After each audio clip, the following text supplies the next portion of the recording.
Hello friends, welcome back to this channel. दोस्तों, इस video में वोडाफोन आइडिया के लिए एक लेटेस्ट अपडेट आप लोगों से डिस्कस करना चाहूँगा। उससे पहले आपसे जल्दी से दो रिक्वेस्ट भी करना चाहूँगा। पहली रिक्वेस्ट कि अगर आप डीमेट अकाउंट या ट्रेडिंग अकाउंट ओपन कराना चाहते हैं, डिस्क्रिप्शन बॉक्स में लिंक आपके लिए दिया गया है। और दूसरी चीज़ कि अगर आप चैनल को फर्स्ट टाइम देख रहे हैं तो सब्सक्राइब करके बेल आइकन को हिट कर लीजिए ताकि आपको वीडियोज़ की नोटिफिकेशन मिलती रहे, मिस ना हो।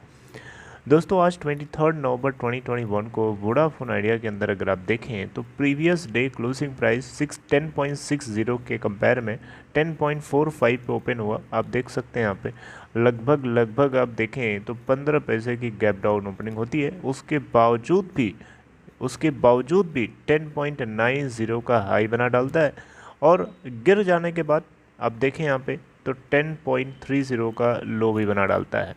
लेकिन लो बनाने के बाद फिर से ये 10.60 से 10.70 के आसपास ट्रेड हो रहा है। अब देखें तो ये अचानक अभी जो तेज़ी आई है इसके पीछे की एक खबर है। खबर क्या है वही हम डिस्कस करेंगे। लेकिन अगर आप देखें तो टोटल वॉल्यूम एनएसई के ऊपर अगर आप देखें 20,94,08,118 जनरेट हो चुका है और 12:40 का स्टेटस आप लोगों के साथ शेयर कर रहा हूँ।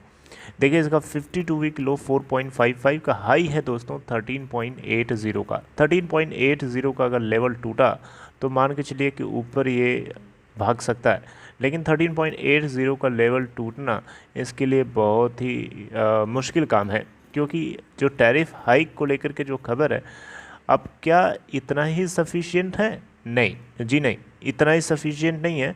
फंड रेज होना बहुत ज़रूरी है। जब तक फंड नहीं आएगा तब तक 13.80 के लेवल को तोड़ पाना मुझे लगता है कि बहुत ही मुश्किल है, क्योंकि सिर्फ टैरिफ हाइक से ही काम नहीं चलेगा ना।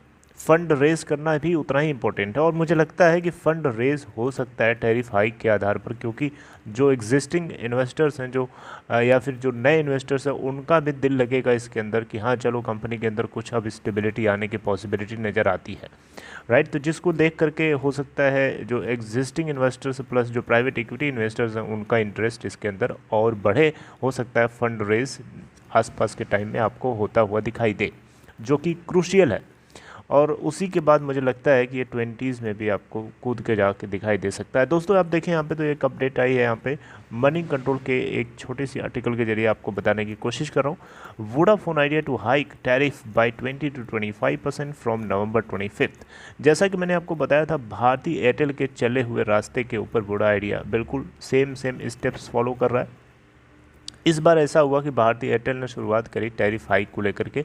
2019 में जब टैरिफ हाइक हुई थी तो उसमें वोडाफोन आइडिया ने ही अपना पहला कदम बढ़ाया था। लेकिन वोडा आइडिया की इस बार हिम्मत नहीं पड़ रही थी, क्योंकि उसका रेवेन्यू मार्केट शेयर 19% के आसपास सबसे कम हो चुका है तीनों में।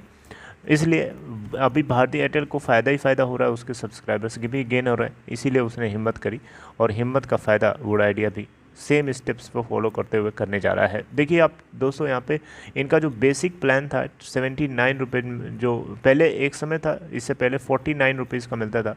49 से एयरटेल ने बढ़ाया 79 किया, तो 79 वोडा आइडिया ने भी कर लिया। अब 79 का जो प्लान है वो 79 में नहीं मिलेगा, 49 में तो मिलेगा नहीं, पॉसिबल ही नहीं है। 79 में नहीं मिलेगा, अब आपको मिलेगा ये 99 में। जी हाँ, 99 रुपीज़ में मिलेगा। ये इनका बेसिक प्लान है। कम से कम मतलब आप अपने सिम को कनेक्ट करना चाहते हैं, आज आप उसको डेड नहीं होने देना चाहते, तो आपको 99 रुपीज़ हर महीने खर्च करने होंगे कनेक्टिविटी को बनाए रखने के लिए, राइट। और 25 नवंबर ये वो डेट है जिसके आगे से टैरिफ हाइक जो है इफ़ेक्टिव होने जा रही है। तो दोस्तों, ये एक आरपू को बढ़ाने का बहुत ही बढ़िया तरीका है, लेकिन फ़ंड को रेस करना भी उतना ही इम्पोर्टेंट है जितना आरपू के ऊपर नज़र है। दोस्तों, एवरेज रेवेन्यू पर यूज़र ये एक ऐसा पैरामीटर होता है जो किसी टेलीकॉम इंडस्ट्री के अंदर क्या चल रहा है उसको मेजर करता है, या टेलीकॉम इंडस्ट्री के अंदर रेवेन्यू कितना किस तरीके से आ रहा है, कितना आना चाहिए, ये सारी बातें इससे पता चलती हैं।